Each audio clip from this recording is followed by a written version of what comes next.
বিশ্ব মানবতার মুক্তির দিশারিকে স্মরণে শহরে শহরে জশ্নে জুলুস, বর্ণাঢ্য আয়োজনে মুসল্লিদের ঢল। মহানবীর জীবন আদর্শ ধারণ করে রাষ্ট্র পর্যায়ে সংস্কারের আহ্বান। ভারতে পালানোর সময় ময়মনসিংহে আটক সাংবাদিক শ্যামল দত্ত ও মোজাম্মেল বাবু। রাজধানীতে গ্রেফতার সাবেক দুই মন্ত্রী, প্রতিমন্ত্রী আসাদুজ্জামান নূর ও মাহবুব আলী। ডিমের দাম বেঁধে দিলেও প্রভাব নেই বাজারে, বিক্রি হচ্ছে বাড়তি দরে। বেশিতে কিনতে হচ্ছে ব্রয়লার মুরগিও। দাম নির্ধারণকে অযৌক্তিক বলছেন প্রান্তিক খামারিরা।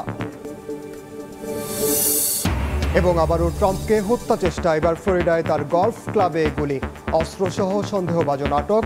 যুক্তরাষ্ট্রে সহিংসতার স্থান নেই বললেন কমলা।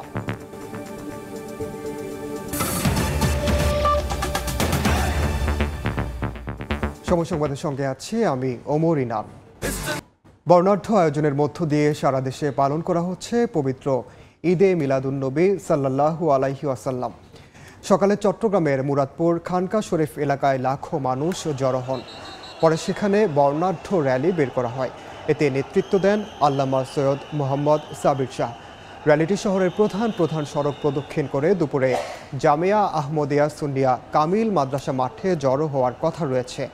এদিকে নীলফামারীর সৈয়দপুরে ঈদে মিলাদুন্নবী উপলক্ষে জশ্নে জুলুস বের করা হয়। এতে হাজার হাজার মানুষ অংশ নেন। এছাড়া খুলনা, রাজশাহী, ফেনী, মুন্সিগঞ্জ সহ দেশের বিভিন্ন স্থানে যথাযোগ্য মর্যাদায় পালিত হচ্ছে পবিত্র ঈদে মিলাদুন্নবী।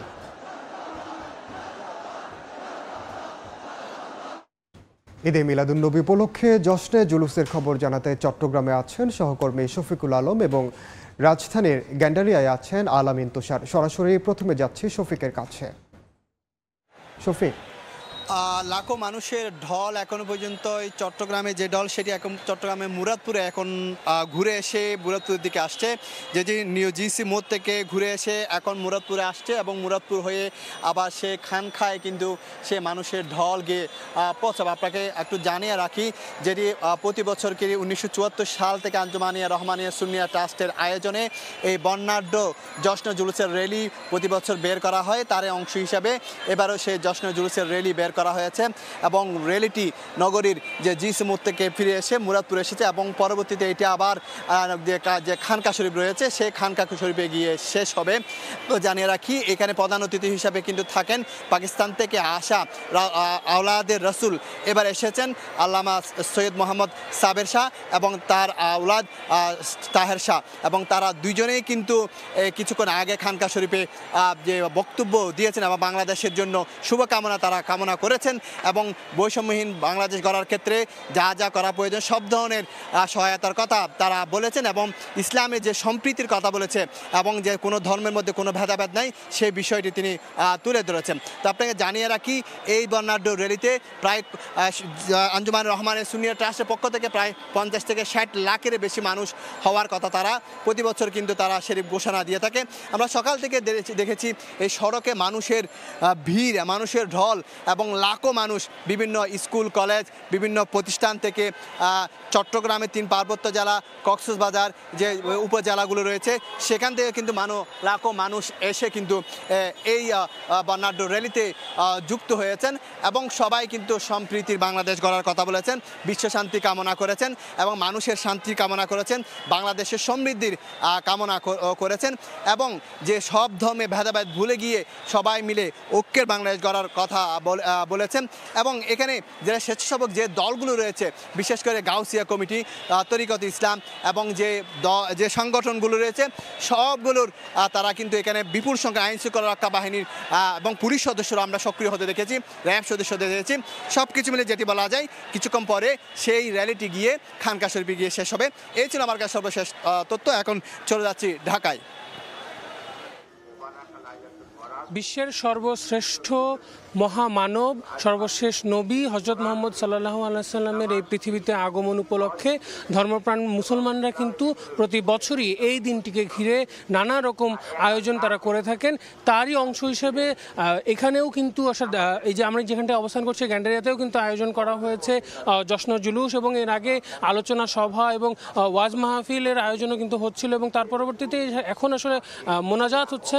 সেখানে আসলে বিশ্ব শান্তি কামনা তারা আসলে করছেন। এবং এর সঙ্গে কিছুক্ষণের মধ্যে আসলে এই মোনাজাতের পরপরই কিন্তু এই যে জশ্ন জুলুসের যে আয়োজন, অর্থাৎ একটি গণ র্যালি, মহানবীর যে জন্মদিবস অর্থাৎ পৃথিবীতে আগমনের যে দিনটিকে ঘিরে তাদের যে আয়োজন, অর্থাৎ মুসলমানদের তাদের উচ্ছ্বাস আনন্দ প্রকাশ করার যে আয়োজন, সেটা কিন্তু আসলে পুরোপুরিভাবে শুরু হবে। এবং এর জন্য আমরা দেখেছি যে বিভিন্ন পতাকা এবং অন্যান্য বিভিন্ন সাজে কিন্তু আসলে এই পুরো এলাকা কিন্তু সেজেছে। এবং প্রত্যেকেই আসলে যারা এখানে রয়েছেন তারা কিন্তু বারবার সেই একই কথা বলছেন যে মহানবীর যে চরিত্র, মহানবীর যে আদর্শ, সে আদর্শকে মনে নিয়ে তাদের মধ্যে নিজের জীবনে, নিজের রাষ্ট্রে, সমাজে ধারণ করে সেখানে আসলে তার যে প্রতিফলন সেটা যদি টেকানো সম্ভব হয়, সেটা যদি করা সম্ভব হয়, তাহলে আসলে যে কোনো ধরনের অন্যায় অনাচার থেকে আসলে দেশ, জাতি, বিশ্ব মুক্তি পাবে। এবং তাদের যে মূল চাওয়া এবং মহান আল্লাহ তাআলার কাছে যে তারা মহান আল্লাহর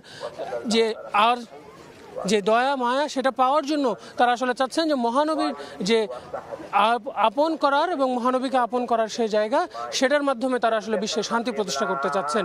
এই ছিল এখান থেকে আমার কাছে সবশেষ। রাজধানী ও চট্টগ্রাম থেকে জশ্নে জুলুসের খবর জানাচ্ছিলেন সহকর্মীরা।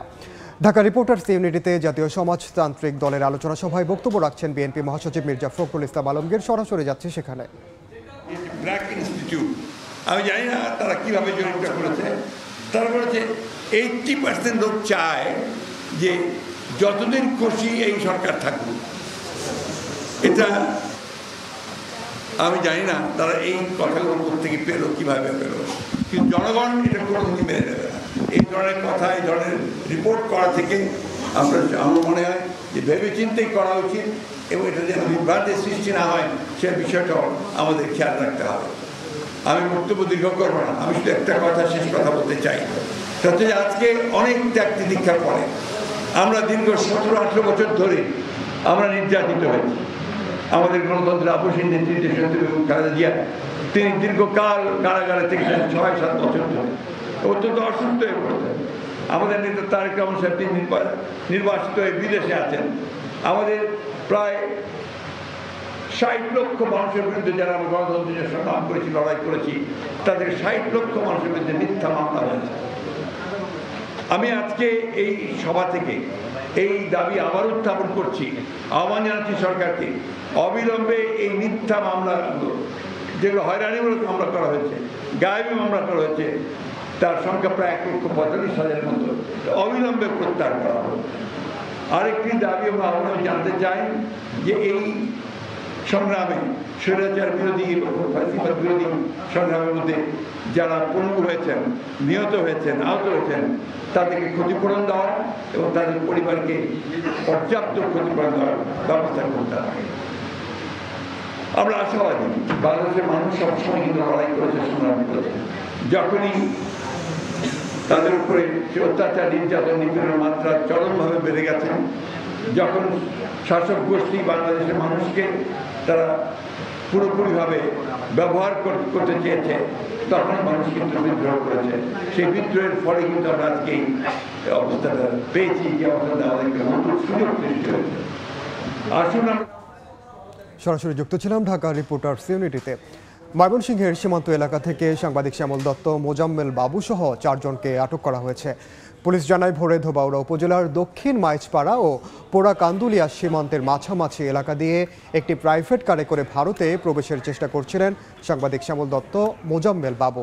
এ সময় স্থানীয়রা প্রাইভেট কারের চালক সহ 4 জনকে আটক করে। পরে পুলিশ গিয়ে তাদের থানা হেফাজতে নেয়। এর আগে গত 6 আগস্ট সপরিবারে ভারতে যাওয়ার সময় সাংবাদিক শ্যামল দত্তকে আটকে দেয় ইমিগ্রেশন পুলিশ।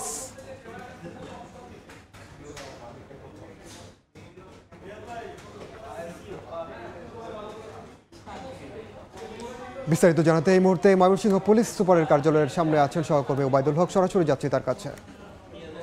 ওবায়দুল,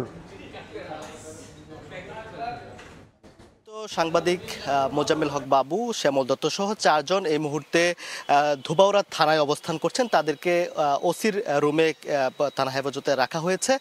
পুলিশ সুপারের সাথে কথা হয়েছে, তিনি আমাদেরকে যেটি জানিয়েছেন যে ঢাকায় যে মামলায় তাদেরকে আসামি করা হয়েছে সেই মামলার তদন্তকারী কর্মকর্তা সহ সংশ্লিষ্টদের খবর দেওয়া হয়েছে। তারা এই ধুবাউড়া থানায় আসলে তারা যাচাই বাছাই করে দেখবেন মামলার আসামি কারা রয়েছেন এবং তাদেরকে আসলে এখান থেকে হস্তান্তর করা হবে। ময়মনসিংহে কোনো ধরনের মামলা দায়ের করা হবে না। ঢাকায় যে মামলা রয়েছে সেই মামলায় তাদেরকে হস্তান্তর করা হলে তারা সরাসরি ঢাকায় নিয়ে যাবেন। পরবর্তীতে আসলে ওই মামলায় আসলে তাদেরকে আদালতে তোলা হতে পারে বলে ওসি পুলিশ সুপার আমাকে জানিয়েছেন। তো এখনো পর্যন্ত তাদেরকে থানা হেফাজতে রাখা হয়েছে এবং নিরাপত্তার মধ্য দিয়ে রাখা হয়েছে, যাতে আসলে কাউকে থানায় প্রবেশ করতে দেওয়া হচ্ছে না। ঊর্ধ্বতন কর্মকর্তা গিয়েছেন থানায়, সেই থানায় গিয়ে তাদের সঙ্গে কথা বলেছেন। এর আগে আমরা জেনেছি যে গতকালকে গভীর রাতে ভারতের প্রবেশের জন্য আসলে ময়মনসিংহের যে ধুবাউড়া সীমান্তবর্তী এলাকা গোয়াতলা হয়ে প্রাইভেট কার যোগে আসলে তারা অবৈধভাবে ভারতে যাওয়ার চেষ্টা করছিলেন বলে আমরা জানতে পেরেছি। সেখানে কিছু লোক আসলে তাদেরকে আটক করে এবং তাদেরকে মারধর করা হয়েছে বলে আমরা জানতে পেরেছি এবং তাদের কাছে যে টাকা পয়সা ছিল সেই টাকা পয়সা ছিনিয়ে নেওয়া হয়েছে বলে আমরা যেটা জানতে পেরেছি। পরবর্তীতে ভোর 6টার দিকে আসলে থানা পুলিশকে জানালে পুলিশের কাছে তাদের 4 জনকে আসলে হস্তান্তর করা হয় বলে আমরা জানতে পেরেছি। তো এরপর থেকে আসলে পুলিশের যে ঊর্ধ্বতন কর্মকর্তা যারা রয়েছেন তারা মূলত এই তাদের সাথে কথা বলেছেন এবং তাদের যেন কোনো ধরনের সমস্যা না হয় বা কেউ যেন কোনো ধরনের সমস্যা না করতে পারে সেজন্য আসলে তারা কথা বলেছেন এবং নিরাপত্তা জোরদার করেছেন। পরবর্তীতে আসলে আইনি প্রক্রিয়ার মাধ্যমে এবং ঢাকা থেকে যে পুলিশের কর্মকর্তা রয়েছেন তারা আসলে তাদের কাছে হস্তান্তর করা হবে এবং সরাসরি ঢাকায় তারা নিয়ে যাবেন বলে আমরা জানতে পেরেছি। তো এই ছিল আসলে আমার কাছে সবশেষ তথ্য। সরাসরি যুক্ত ছিলাম ময়মনসিংহ। এদিকে সাবেক বিমান প্রতিমন্ত্রী মাহবুব আলী ও সাবেক সংস্কৃতি মন্ত্রী আসাদুজ্জামান নূরকে গ্রেফতার করেছে পুলিশ। রোববার রাতে রাজধানীর সেগুন বাগিচা ও বেইলি রোড এলাকা থেকে তাদের গ্রেফতার করে ঢাকা মহানগর গোয়েন্দা পুলিশ। বিমান প্রতিমন্ত্রী মাহবুব আলীকে কোন মামলায় গ্রেফতার করা হয়েছে তা এখনও জানা যায়নি, তবে তার বিরুদ্ধে ছাত্র জনতার গণ আন্দোলনে গুলি চালিয়ে হত্যার অভিযোগে একাধিক মামলা রয়েছে। একাদশ জাতীয় সংসদ নির্বাচনে হবিগঞ্জ 4 আসনে সংসদ সদস্য নির্বাচিত হন মাহবুব আলী। প্রতিমন্ত্রী হওয়ার পর তার বিরুদ্ধে ব্যাপক অনিয়ম দুর্নীতির অভিযোগ ওঠে। এদিকে সাবেক সংস্কৃতি মন্ত্রী আসাদুজ্জামান নূর মিরপুর থানার একটি মামলার এজাহারভুক্ত আসামি।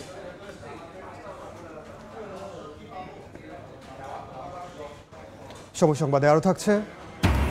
যাত্রী খরায় বন্ধ হলো নভো এয়ারের ঢাকা কলকাতা ফ্লাইট। ভিসা নিয়ে নয়াদিল্লির কঠোর অবস্থানে দায়ী দুদেশের এই ক্ষতির শঙ্কা। শিগগিরই সমস্যা সমাধানের তাগিদ বিশেষজ্ঞের। আবারও চোখ রাঙাচ্ছে ডেঙ্গু। গত বছরের আগস্টের তুলনায় ডেঙ্গুর সংক্রমণ বেড়েছে চলতি আগস্টে প্রায় দ্বিগুণ। জ্বর হলেই চিকিৎসকের পরামর্শ নেওয়ার তাগিদ সংশ্লিষ্টদের। পাশাপাশি জনগণকে সচেতন হতে বলেছেন তারা। সাইফুল ইসলামের ছবিতে রৌনক নিয়ন্তার রিপোর্ট। যদি আপনি শরীরে একটু হাত দেন তাইলেই বুঝতে পারবেন শরীরটা ঠান্ডা হয়ে যাচ্ছে কিনা। বিশেষকে প্রেশারটা মাপবেন যে প্রেশারটা কমে যাচ্ছে কিনা। বিপজ্জনক উপসর্গ 10টা। এই 10টা উপসর্গের মধ্যে যদি কেউ খেয়াল রাখে যে তাইলেই বোঝা যাবে যে রোগীটা খারাপের দিকে যাচ্ছে, তখনই সাথে সাথে ডাক্তারের শরণাপন্ন হতে হবে। সরকারি এবং বেসরকারি লেভেলে আমরা যে সিবিসি পরীক্ষা করে ডেঙ্গু রিপোর্টটা দেই, এটার 95% ক্ষেত্রেই এই সিবিসি রিপোর্টটা বিশেষজ্ঞ হেমাটোলজিস্ট বা বিশেষজ্ঞ প্যাথোলজিস্ট দ্বারা ভেরিফাইড হয় না। ফলে এখানে রোগীরা ভুল ইন্টারপ্রিটেড প্লাটিলেট রিপোর্ট পায়। দেখা যাচ্ছে যে রোগীর প্লাটিলেট রিপোর্ট 20,000 আছে, কিন্তু যখন এটা হেমাটোলজিস্ট দিয়ে ভেরিফাইড হবে, প্যাথোলজিস্ট দিয়ে ভেরিফাইড হবে, এটা মেশিনের ত্রুটির কারণে প্লাটিলেট তখন আর 20,000 থাকছে না, এটা 50,000 1 লাখ হয়ে যাচ্ছে। এডিস যেহেতু ঘরের মশা, তাই জনসচেতনতার বিকল্প নেই বলে মত জনস্বাস্থ্য বিশেষজ্ঞদের। তারা বলছেন এডিস প্রতিরোধে জনমানুষের পাশাপাশি ভূমিকা রাখতে হবে স্থানীয় সরকার বিভাগকেও। প্লাটিলেটের সংখ্যাটা কিন্তু সবচেয়ে গুরুত্বপূর্ণ বিষয় না। শরীরের ভেতরে সেটি ফুসফুসে হোক, পেটে হোক, পানি জমে যাওয়ার কারণে যেটাকে আমরা প্লাজমা লিকেজ বলি, সেটি কিন্তু মারাত্মক সমস্যা তৈরি করতে পারে। একটি পরিকল্পনা গ্রহণ করে সাধারণ মানুষের অংশগ্রহণকে সুনিশ্চিত করে কর্মপরিকল্পনার বাস্তবায়ন করা যায় তাহলে কিন্তু ডেঙ্গু নিয়ন্ত্রণে আনা সম্ভব। 6 থেকে 16 বছর বয়সী শিশুর জন্য জাপান ইতোমধ্যেই কিউডেঙ্গা নামের একটি ভ্যাকসিন ব্যবহার করছে, যা বিশ্ব স্বাস্থ্য সংস্থা অনুমোদিত। অনেকের মতে অন্তত শিশুদের সুরক্ষিত রাখতে এই ভ্যাকসিন আমদানি করতে পারে বাংলাদেশ। রৌনক নিয়ন্তা, সময় সংবাদ, ঢাকা। সরকারের পক্ষ থেকে ডিমের দাম 11 টাকা 87 পয়সা বেঁধে দিলেও প্রভাব নেই বাজারে, বিক্রি হচ্ছে আগের বাড়তি দরেই। এদিকে বেঁধে দেয়া দামে সোনালী মুরগি বিক্রি হলেও বেশিতে কিনতে হচ্ছে ব্রয়লার। প্রাণী সম্পদ অধিদপ্তরের দাম নির্ধারণকে অযৌক্তিক মনে করছেন প্রান্তিক খামারিরা। মুরগির বাজার স্থিতিশীল করতে গত মার্চে 1 কেজি ব্রয়লারের খুচরা মূল্য 175 টাকা 30 পয়সা নির্ধারণ করে দেয় তৎকালীন সরকারের কৃষি বিপণন অধিদপ্তর। একই সঙ্গে প্রতি কেজি সোনালীর দাম 262 টাকা আর প্রতিটি ডিমের যৌক্তিক মূল্য 12 টাকা নির্ধারণ করে দেয় সংস্থাটি। 6 মাস পরে এসে ডিম মুরগির দাম পুনর্নির্ধারণ করল নতুন অন্তর্বর্তী সরকার। এবার প্রতি কেজি ব্রয়লারের খুচরা মূল্য নির্ধারণ করে দিল 179 টাকা 59 পয়সা, সোনালী মুরগির দাম 269 টাকা 64 পয়সা আর প্রতিটি ডিমের দাম 12 টাকা থেকে কমিয়ে 11 টাকা 87 পয়সা নির্ধারণ করে দিল প্রাণী সম্পদ অধিদপ্তর। রোববার দাম নির্ধারণের পর সোমবার সকালে রাজধানীর কারওয়ান বাজারে গিয়ে দেখা যায় নির্ধারিত দামের বেশি দামে বিক্রি হচ্ছে ব্রয়লার মুরগি ও ডিম। ব্রয়লার হলো আপনার আজকে হলো 185 থেকে 90 টাকা, গত সপ্তাহ ছিল আপনার 170 টাকা 75 টাকা। লালটা দর্জন 160 টাকা, সাদাটা হলো 155 টাকা, হাঁস হলো 200 টাকা। প্রান্তিক খামারিদের সংগঠন বিপিএ বলছে এমন অযৌক্তিক দাম নির্ধারণের কারণে বাজার আরো অস্থিতিশীল হয়ে উঠতে পারে। বাজারে এটা মূল্য নির্ধারণ কাজে আসবে না, এটা বাজারকে আরো অস্থির করে তুলবে। এটা বাজারের সাথে সামঞ্জস্য নয়। আমাদের খামার পর্যায়ে যদি 1 কেজি ব্রয়লার মুরগি 169 টাকায় বিক্রি হয়, তো সেখানে যুক্ত হবে আরও কমপক্ষে 30 টাকা যুক্ত হয়ে ভোক্তা পর্যায়ে পৌঁছাবে। যদিও রোববার দেয়া প্রাণী সম্পদ অধিদপ্তরের বিজ্ঞপ্তিতে বলা হয়েছে কৃষি বিপণন অধিদপ্তর, প্রাণী সম্পদ অধিদপ্তর এবং পোল্ট্রি সংশ্লিষ্ট বিভিন্ন সংগঠন ও প্রতিষ্ঠানের নেতাদের সমন্বয়ে গঠিত জয়েন্ট ওয়ার্কিং গ্রুপের মতামতের ভিত্তিতে ডিম ও মাংসের যৌক্তিক দাম নির্ধারণ করা হয়েছে। ইয়ানুর শিফাত, সময় সংবাদ, ঢাকা। বিগত সরকারের সময়ে পদোন্নতি বঞ্চিত অবসরপ্রাপ্ত সরকারি কর্মকর্তাদের পদায়ন ও আর্থিক সুবিধা দিতে সাবেক অর্থ সচিব জাকির আহমেদ খানকে প্রধান করে কমিটি গঠন করেছে সরকার। 3 মাসের মধ্যে এ বিষয়ে প্রতিবেদন দিতে বলা হয়েছে। সচিবালয়ে এক ব্রিফিংয়ে কথা জানান জনপ্রশাসন মন্ত্রণালয়ের সিনিয়র সচিব মোখলেসুর রহমান। 2009 সাল থেকে 4 আগস্ট 2024 এই পিরিয়ডের মধ্যে যারা বঞ্চিত হয়েছেন নানানভাবে ইত্যাদি, তাদের বিষয়গুলি কেস টু কেস বিবেচনা করে সরকারকে সুপারিশ করবে কাকে কোন জায়গায় নেওয়া যায়। এবং এটাকে বলে আমাদের যারা চাকরি চলে গেছেন, চাকরি করে বিদায় নিয়েছেন, শুধুমাত্র তাদের জন্য এন্টিডেটেড সিনিয়রিটিতে যে পদবি পাবেন, প্লাস এটার সাথে এটা তো বলতে হয় না অফিসিয়ালি কে কতটুকু ফাইন্যান্সিয়াল বেনিফিট হবে, এটা হলো লক্ষ্য 1। সরকার যদি মনে করে কাউকে ফিট থাকে, সব দিক দিয়ে ঠিক আছে, এনএসআই রিপোর্ট ঠিক আছে, তাহলে তাদেরকে আমার মনে হয় সরকার কাজে লাগাবে। It's all about stainless style. উজান ও উপকূলীয় এলাকায় নেই মনিটরিং নেটওয়ার্ক সিস্টেম। আকস্মিক বন্যার আগাম তথ্য দিতে পারছে না বন্যা পূর্বাভাস ও সতর্কীকরণ কেন্দ্র।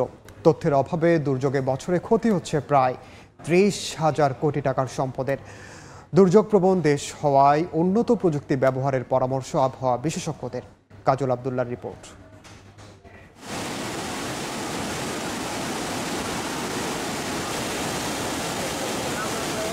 বিশ্বের স্বীকৃত দুর্যোগ প্রবণ দেশ হিসেবে শীর্ষে বাংলাদেশ, তবে এর সতর্কতায় নেই শক্তিশালী ব্যবস্থাপনা। ফলে বছরের পর বছর ভুগতে হচ্ছে উজান এলাকা থেকে শুরু করে উপকূলবাসীকে। আকস্মিক বন্যার আগাম তথ্য দিতে কাজ করে পানি উন্নয়ন বোর্ডের অধীনস্থ প্রতিষ্ঠান বন্যা পূর্বাভাস ও সতর্কীকরণ কেন্দ্র। তবে বন্যা পরিস্থিতি বা ভারী বৃষ্টিপাত সঠিক পরিমাপে নেই সক্ষমতা। উজানের সম্ভাব্য বার্তা জানাতে নেই কোনো গাণিতিক মডেল সিস্টেমের নেটওয়ার্ক। এতে বছরে ছোট বড় নানা প্রাকৃতিক দুর্যোগে দেশের বিভিন্ন খাতে ক্ষতি হচ্ছে কয়েক হাজার কোটি টাকার সম্পদ। সম্প্রতি ভারতে ত্রিপুরার গজলডোবায় ভারী বৃষ্টিতে 40 বছরের মধ্যে স্মরণকালের ভয়াবহ আকস্মিক বন্যায় বিপর্যস্ত হয়ে পড়ে ফেনী, নোয়াখালী সহ চট্টগ্রাম অঞ্চল। আবহাওয়া দফতর ও বন্যা পূর্বাভাস কেন্দ্র থেকে 3 দিন আগেই 16 আগস্ট এক আগাম বার্তায় ভারী বৃষ্টি ও বন্যার পূর্বাভাস দিলেও তাতে ছিল না সম্ভাব্য বিস্তৃত এলাকা বা ক্ষতির পরিমাণের তথ্য।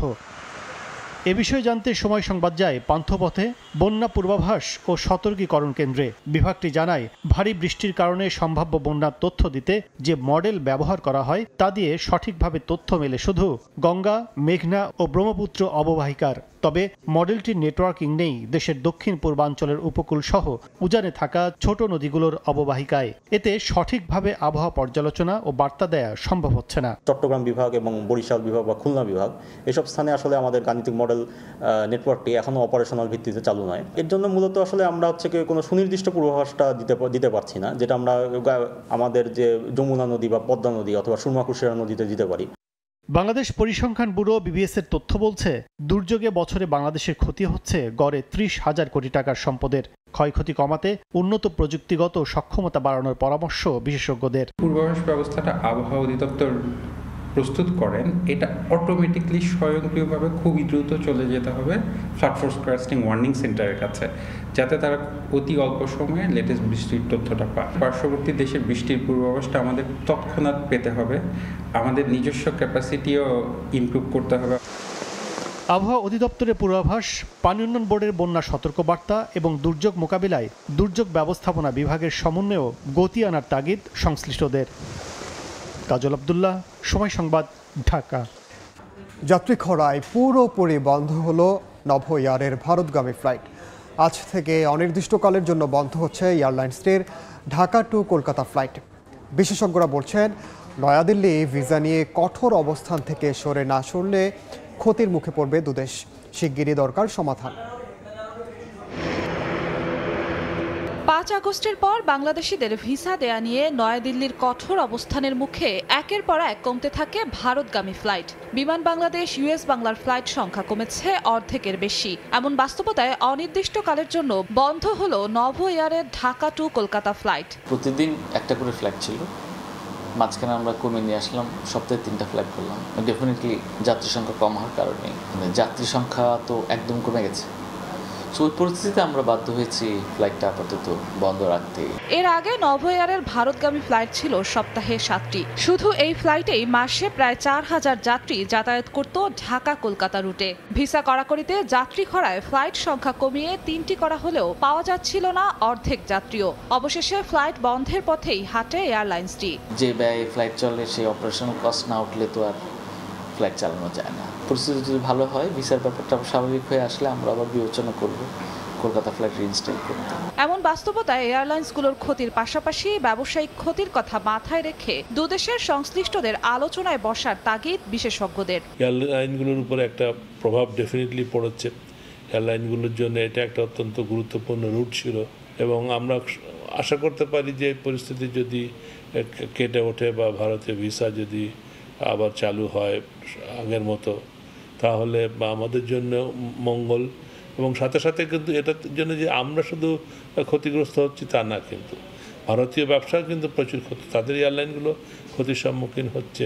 এদিকে অর্ধেকের বেশি কমে US বাংলা ঢাকা টু কলকাতা রুটে 14টি জায়গায় চলছে মাত্র 6টি ফ্লাইট। বিমান বাংলাদেশ এয়ারলাইন্সের ঢাকা কলকাতা রুটে সপ্তাহে 14টির জায়গায় যাচ্ছে 7টি ফ্লাইট। জিন্নাতারা জশোয়া, সময় সংবাদ, ঢাকা। সরকারি নির্দেশ মেনে 3 সেপ্টেম্বরের মধ্যে বরিশালে লাইসেন্সধারী 197টি আগ্নেয়াস্ত্রের মধ্যে জমা পড়েছে 192টি। তবে লাইসেন্স স্থগিত হওয়ার পরও আগ্নেয়াস্ত্র জমা দেননি সাবেক সিটি মেয়র সাদিক আবদুল্লাহর ছোট ভাই আশিক আবদুল্লাহ সহ 5 জন। এসব অস্ত্র উদ্ধারে মাঠে নেমেছে প্রশাসন। সচেতন মহলের দাবি দ্রুত অস্ত্রগুলো উদ্ধারের। পুলিশ জানিয়েছে, অবৈধ অস্ত্র উদ্ধারের পাশাপাশি যারা বৈধ অস্ত্র জমা দেননি তাদের বিরুদ্ধে নেওয়া হবে আইনগত ব্যবস্থা। শাকিল মাহমুদের তথ্য ও সুজয় দাসের ছবিতে রিপোর্ট। আওয়ামী লীগের 15 বছরের শাসনামলে দেয়া সব আগ্নেয়াস্ত্রের লাইসেন্স স্থগিত করে গত 3 সেপ্টেম্বরের মধ্যে গোলা বারুদ সহ আগ্নেয়াস্ত্রগুলো জমা দেওয়ার নির্দেশ দিয়েছিল সরকার। এর মধ্যে যারা জমা দেননি তাদের বিরুদ্ধে ব্যবস্থা নেওয়ার উদ্যোগ নিয়েছে প্রশাসন। বরিশাল জেলা প্রশাসনের তথ্য মতে 2009 সালের 6 জানুয়ারি থেকে 2024 সালের 5 আগস্ট পর্যন্ত বরিশালে 197টি আগ্নেয়াস্ত্রের লাইসেন্স দেওয়া হয়। সম্প্রতি লাইসেন্স করা অস্ত্রগুলো জমা দেওয়ার নির্দেশ দেওয়া হলেও এখনও মহানগর এলাকার 5টি অস্ত্র জমা পড়েনি। সময় পার হয়ে যাওয়ায় অস্ত্র উদ্ধারের অভিযানে নেমেছে যৌথ বাহিনী। যে লাইসেন্সগুলো স্থগিত করা হয়েছে এর বিপরীতে আগ্নেয়াস্ত্র নির্ধারিত সময়ের মধ্যে যারা জমা দেন নাই, এর পাশাপাশি কিন্তু এমনি অবৈধ অস্ত্র এবং বিভিন্ন বাহিনীর থেকে যেসব অস্ত্র পাওয়া গেছে সেগুলো উদ্ধারের এই বিষয়ে 3টি বিষয় নিয়েই যৌথ অভিযানের নির্দেশনা আছে, সেই আলোকে যৌথ অভিযান চলমান আছে। পুলিশের তথ্য মতে সেনাবাহিনীর পদ থেকে অব্যাহতি পাওয়া আলোচিত মেজর জেনারেল জিয়াউল আহসান সহ 3 জন অস্ত্র জমা দিয়েছেন বরিশালের বাইরে। তবে এখনও জমা পড়েনি সাবেক সিটি মেয়র সাদিক আব্দুল্লাহর ছোট ভাই ও জেলা আওয়ামী লীগের সদস্য আশিক আব্দুল্লাহ সহ মোট 5 জনের আগ্নেয়াস্ত্র। অবৈধ অস্ত্র উদ্ধারের পাশাপাশি যারা বৈধ অস্ত্র জমা দেননি তাদের বিরুদ্ধে আইনগত ব্যবস্থা নেওয়ার কথা জানায় পুলিশ। যে কোনো মাধ্যমে অস্ত্রগুলো উদ্ধার করে থানায় জমা রাখাটা প্রয়োজন, তো আমরা সেভাবে যোগাযোগ করে যাচ্ছি এবং আইনি কাঠামোর মধ্যে থেকে পরবর্তীতে তাদের বিরুদ্ধে সিনিয়রদের নির্দেশনা অনুযায়ী আইনগত ব্যবস্থা নেওয়া হবে। বরিশাল মেট্রোপলিটন পুলিশের তথ্য মতে 3 সেপ্টেম্বর পর্যন্ত অস্ত্র জমা পড়েছে 92টি। সময় সংবাদ, বরিশাল। দেখছেন সময় সংবাদ। দেশের বাইরের খবর। আবারও সাবেক মার্কিন প্রেসিডেন্ট ডোনাল্ড ট্রাম্পকে হত্যা চেষ্টা হয়েছে। এবার যুক্তরাষ্ট্রের ফ্লোরিডায় ট্রাম্পের গলফ ক্লাবের কাছে গুলির ঘটনা ঘটে। তবে সাবেক প্রেসিডেন্ট নিরাপদে আছেন। অস্ত্রসহ সন্দেহভাজন বন্দুকধারীকে এরই মধ্যে আটক করেছে নিরাপত্তা বাহিনী। হামলার ঘটনা তদন্তে কাজ শুরু করেছে কেন্দ্রীয় তদন্ত সংস্থা FBI। হামলার তীব্র নিন্দা জানিয়ে ডেমোক্র্যাট প্রার্থী কমলা হ্যারিস বলেন, যুক্তরাষ্ট্রে সহিংসতার কোনো স্থান নেই। যুক্তরাষ্ট্র থেকে হাসানুজ্জামান সাকির রিপোর্ট। ঘটনাস্থল ফ্লোরিডার ওয়েস্ট পাম বিচ। রোববার সাপ্তাহিক ছুটির দিনে দুপুরে নিজ গলফ ক্লাবে খেলছিলেন ডোনাল্ড ট্রাম্প। এ সময় সাবেক প্রেসিডেন্টের নিরাপত্তায় নিয়োজিত সিক্রেট সার্ভিসের সদস্যরা খেয়াল করেন গলফ ক্লাবের সীমানা প্রাচীরের বেড়া দিয়ে এক ব্যক্তি বন্দুকের নল ঢোকাচ্ছেন। সঙ্গে সঙ্গে তাকে লক্ষ্য করে গুলি চালায় সিক্রেট সার্ভিস। মুহূর্তেই পুরো গলফ ক্লাব জুড়ে আতঙ্ক ছড়িয়ে পড়ে। ট্রাম্পকে ঘিরে রাখেন নিরাপদ স্থানে সরিয়ে নেওয়া হয়। আসন্ন প্রেসিডেন্ট নির্বাচনে রিপাবলিকান প্রার্থী ডোনাল্ড ট্রাম্প সুস্থ আছেন বলে জানিয়েছে তার প্রচারণা শিবির। এদিকে ফ্লোরিডার মার্টিন কাউন্টি শেরিফের দপ্তর জানিয়েছে মহাসড়ক ইন্টারস্টেট 95-এ তারা একটি গাড়ি থামিয়ে সন্দেহভাজন একজনকে আটক করেছে। তাদের ধারণা গুলি বর্ষণের ঘটনায় এই ব্যক্তি জড়িত থাকতে পারেন। অন্যদিকে ট্রাম্পকে হত্যা চেষ্টা করা হয়েছে বলে ধারণা করছে মার্কিন গোয়েন্দা সংস্থা FBI। এরই মধ্যে তদন্ত শুরুর কথা জানিয়েছে সংস্থাটি। ঘটনার পর হোয়াইট হাউস জানিয়েছে প্রেসিডেন্ট জো বাইডেন এবং ভাইস প্রেসিডেন্ট কমলা হ্যারিস দুজনকেই ঘটনা সম্পর্কে জানানো হয়েছে। ট্রাম্প নিরাপদ আছেন বলে তারা স্বস্তি প্রকাশ করেছেন। যুক্তরাষ্ট্রে সহিংসতার কোনো স্থান নেই বলে মন্তব্য করেছেন আগামী নির্বাচনে ডেমোক্র্যাট প্রেসিডেন্ট প্রার্থী কমলা। 2 মাস আগে পেনসিলভেনিয়া অঙ্গরাজ্যে ট্রাম্পকে হত্যার চেষ্টা করা হয়। এ সময় একটি গুলি তার ডান দিকের কান ছুঁয়ে যায়। ওই ঘটনায় ট্রাম্প সামান্য আহত হন এবং অনেকটা অলৌকিকভাবে প্রাণে বেঁচে যান। এরপর থেকে ট্রাম্পের নিরাপত্তা জোরদার করা হয়েছে। খোলা জায়গায় জনসভার সময় তিনি এখন বুলেট প্রুফ কাচের পেছন থেকে ভাষণ দেন। হাসানুজ্জামান সাকি, সময় সংবাদ, যুক্তরাষ্ট্র। বাংলাদেশের মানুষ ভারতে অনুপ্রবেশ করছে বলে অভিযোগ করেছেন দেশের প্রধানমন্ত্রী নরেন্দ্র মোদী। রোববার ঝাড়খণ্ডে এক জনসভায় অংশ নিয়ে এই দাবি করেন মোদী। একই সঙ্গে বাংলাদেশি ও রোহিঙ্গা অনুপ্রবেশকারীদের ক্ষমতাসীন ঝাড়খণ্ড মুক্তি মোর্চা সহায়তা করছে বলেও অভিযোগ করেন তিনি। জোহার। রোববার ভারতের পূর্বাঞ্চলীয় রাজ্য ঝাড়খণ্ডের জামশেদপুরের গোপাল ময়দানে পরিবর্তন মহার‍্যালি নামে বিজেপির এক জনসভায় যোগ দেন দেশটির প্রধানমন্ত্রী নরেন্দ্র মোদী। নিজের বক্তব্যে রাজ্যটির বিভিন্ন সমস্যা তুলে ধরেন তিনি। মোদীর দাবি রাজ্যটির সাঁওতাল পরগনায় আদিবাসীদের সংখ্যা দ্রুত কমছে। অনুপ্রবেশকারীদের কারণে ঝাড়খণ্ডের প্রত্যেকে অনিরাপত্তায় ভুগছেন বলে উল্লেখ করেন ভারতীয় প্রধানমন্ত্রী। এ সময় বাংলাদেশি ও মিয়ানমারের রোহিঙ্গাদের বিরুদ্ধে ঝাড়খণ্ডে অনুপ্রবেশ করার অভিযোগ করেন মোদী। এমনকি এসব অনুপ্রবেশকারীদের সমর্থন দিচ্ছে রাজ্যটির ক্ষমতাসীন ঝাড়খণ্ড মুক্তি মোর্চা বা JMM বলেও দাবি করেন তিনি। पंचायतों पर व्यवस्था पर कब्जा कर रहे हैं बेटियों के साथ अत्याचार की वारदातें बढ़ रही है। झारखंड के शहर हो या झारखंड के गांव, इस घुसपैठ के कारण हर झारखंडी असुरक्षित महसूस कर रहा है। साथियों, सच्चाई ये है कि जेएमएम के लोग बांग्लादेशी और रोहिंग्या घुसपैठियों के साथ खड़े हैं। इनके लोग झारखंड मुक्ति मोर्चे के भीतर भी घुस गए हैं। অনুপ্রবেশকে ঝাড়খণ্ডের সবচেয়ে বড় সমস্যা বলেও অভিহিত করেন ভারতের প্রধানমন্ত্রী। आपके दर्शन किए। এদিকে আবারও আলোচনায় এক দেশ এক নির্বাচন। ভারতীয় সংবাদ সংস্থা পিটিআই এক সূত্রকে উদ্ধৃত করে জানিয়েছে, মোদির তৃতীয় মেয়াদেই এই পদ্ধতি চালু করতে সক্রিয় কেন্দ্রীয় এনডিএ জোট সরকার। এই সংস্কারমূলক পদক্ষেপের সব দলই সমর্থন জানাবে বলে আশাবাদী তিনি। এই নির্বাচনী ব্যবস্থা চালু করার বিষয়ে বিজেপি অনেকদিন ধরে আগ্রহী। গত মাসে লালকেল্লায় ভারতের স্বাধীনতা দিবসের অনুষ্ঠানে বক্তৃতা করার সময়েও এই প্রসঙ্গে কথা বলেন প্রধানমন্ত্রী মোদি। সে সময় তিনি যুক্তি দিয়ে বলেন, ঘন ঘন নির্বাচন দেশের উন্নয়নে প্রতিবন্ধকতা তৈরি করে। যদিও এই ব্যবস্থার সমালোচনা করছে বিরোধী রাজনৈতিক দলগুলো।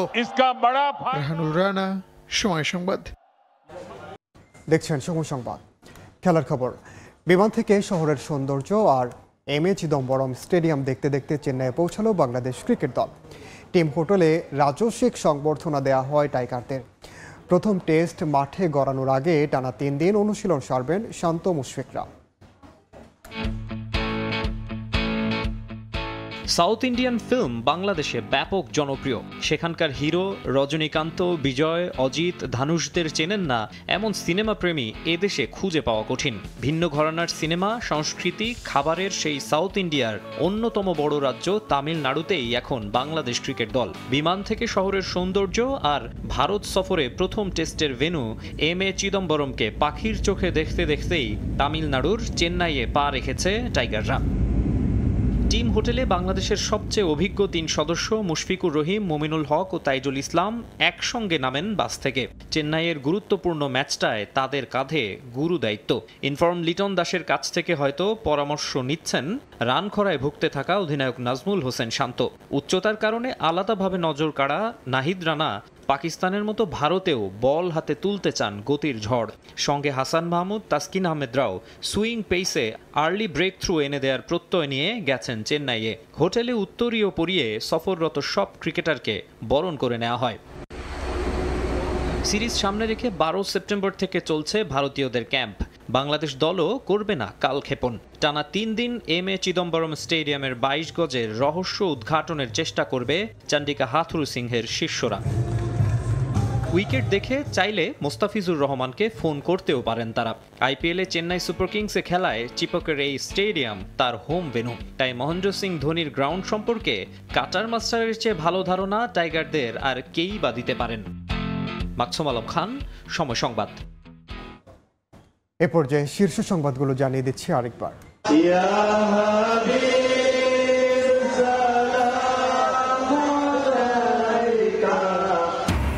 বিশ্ব মানবতার মুক্তির দিশারিকে স্মরণে শহরে শহরে জশ্নে জুলুস, বর্ণাঢ্য আয়োজনে মুসল্লিদের ঢল।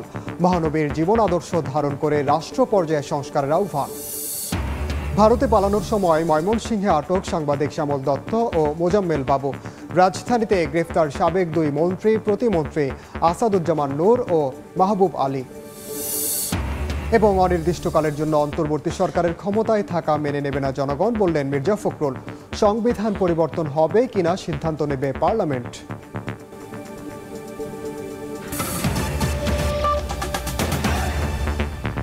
এই ছিল সময় সংবাদের সঙ্গে থাকুন সময়।